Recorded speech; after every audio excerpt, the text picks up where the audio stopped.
All their documents are submitted to the Corporate Affairs Commission. These are public documents.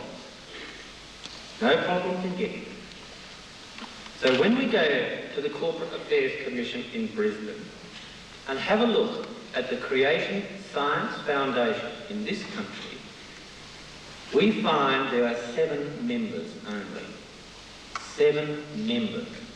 All of you other people have been giving money, but you're not members. You have no power, no voting rights.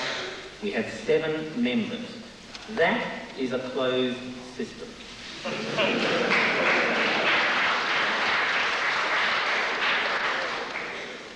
Now let us look at the second part of the second law of thermodynamics.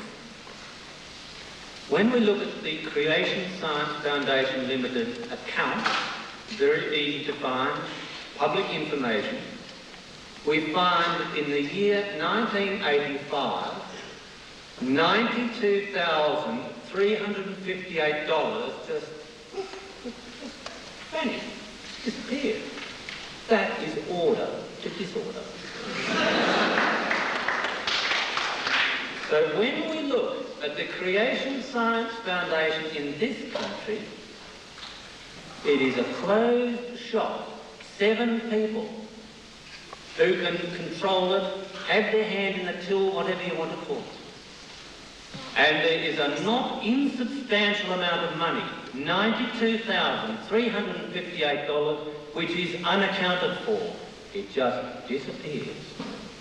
So you can't trust these people with your children. You can't trust them even with your money. So that is the record in this country. Documented public information. Very, very easy to get. You just walk into the Corporate Affairs Commission and find.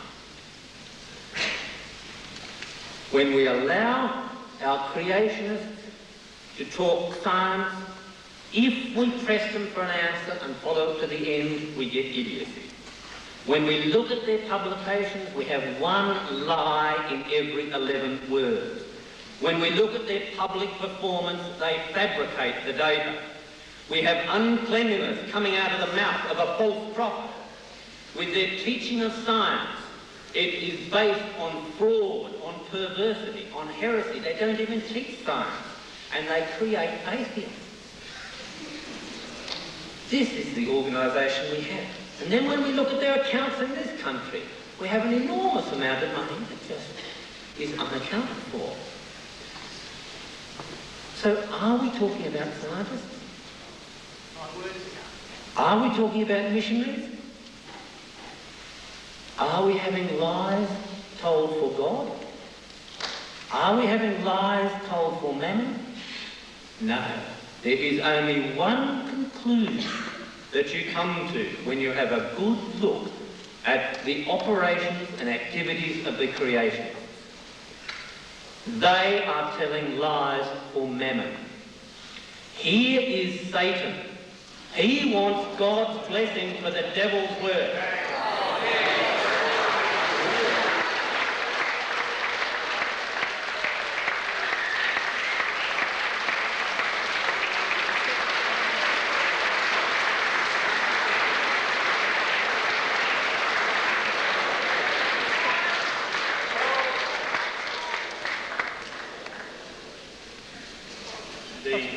Will adjudicate, not the audience.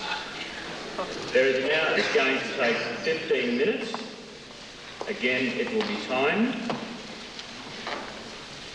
Then they will go into a 5-minute summation. From that, we will then go into the question time. The questions will be from the audience. We will come to you with a radio mic. You will ask a question. If the adjudicator considers that you are making a statement, you'll be cut off, so be very careful about what you're going to say. We'll take one question to either side, alternatively, and we're going to try and finish just a smidgen after 10 o'clock.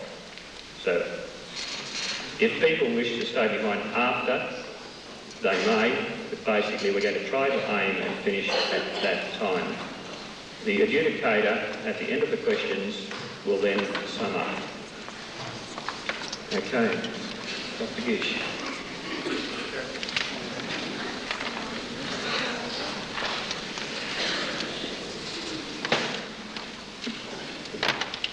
Ladies and gentlemen, may I point out first of all that Dr. Plimer presented not one single iota of evidence for evolution.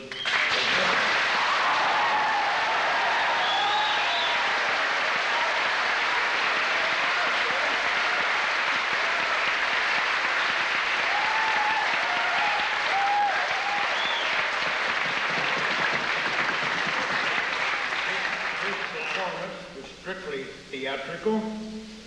He resorted to mudraking. He was abusive and slanderous. May I say it was the most disgusting performance I've ever witnessed in my life. And I've had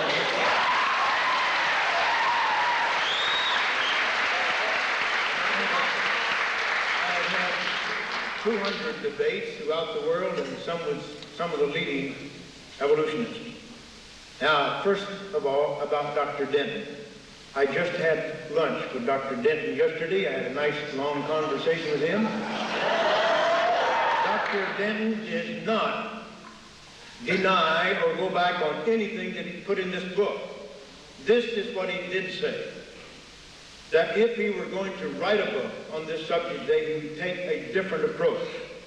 The evidence that he discussed in here, he said, is subjective. And I really, just about all evidence on evolution is subjective.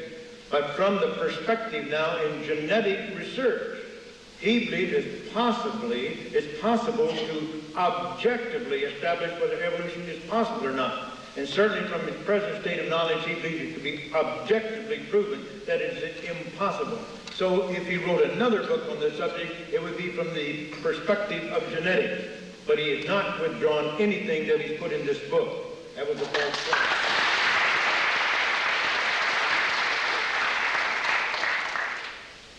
Now, furthermore, Dr. Plimer quoted from my book, or little brainwashed booklet written 17 years ago. It's a little book, you might call it a comic-style book. It was not written in comic terms at all, but it was written 17 years ago. At that time, according to Dr. Preston Cloud, one of the world's leading evolutionary geologists, there were no undoubted Precambrian fossils. That's what he said. Now, here is, and I quoted many years ago Dr. Cloud to that effect. Because he said, first of all, you would not know, you could not establish for certain whether these rocks were Precambrian or Cambrian, some of these rocks. And furthermore, there's many pseudofossils that have been discovered. Now, since that time, as I described in my debate, there are many published reports of discovery of microfossils in Precambrian rocks. And furthermore, the ediacaran, which I did describe in my talk, is supposed to be Precambrian. I discussed all of that in my book, Evolution, the Challenge of the Fossil Record, which was published 2 years ago. Why didn't Dr. Plimer consult this book? Why didn't he see what I had written that is up to date? To accuse me of lying is terribly, terribly wrong. I stated the facts as I knew them then, as Preston Cloud and others have stated, in this edition, 1985, 15 years later, I have published what I described in my lecture. Dr. Plimer completely ignored what I said in my lecture and what I put in my book to try to accuse me of lying. Now, all of this funny stuff about Noah and the ark and the flood and all that, that's just a caricature. I don't know of any creation scientist that believes what he said. Now, Barry Setterfield is the man here that has postulated that the speed of light has slowed down based upon the determinations over the last 300 years. Let me say this. I don't support that. As a matter of fact, among the creationists, there are many creationists. In my institute, Dr. Gerald Archman, who has his doctorate in nuclear physics from Toronto University, has written a very, very critical article about Barry Setterfield's work. To try to thrust that as being, first of all, nonsense, and then to almost fraudulent, and to lay that on all the creation signs, that itself is false. Now, Barry, I don't know whether Barry Setterfield is right. I've never supported the work. I say let's stand back and let's see what happens in the next 30 or 40 years. See if it does stand up under scrutiny. Now, Dr. Plimer said something about the second law of thermodynamics, as if the development of a chicken egg into a hen violates the second law of thermodynamics. That's utter nonsense, ladies and gentlemen. The egg is not a closed system, it's not an isolated system, and besides, at the moment of conception, that egg is programmed to become a chicken. It has all of the information necessary. It's right there in the genetic system. It has all of the metabolic systems necessary